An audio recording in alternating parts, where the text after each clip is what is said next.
This workflow supports multiple sample types. Before starting, ensure that all required materials are prepared. Some samples can be processed directly, while others require additional pre-treatment steps. Please identify your sample type before proceeding.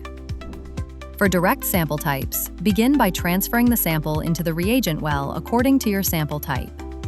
Then add proteinase K following the recommended conditions. For VTM samples, vortex the sample briefly before loading. For samples requiring pre-treatment, start by adding incubation buffer and proteinase K according to your sample type. Then, vortex the sample to ensure proper mixing.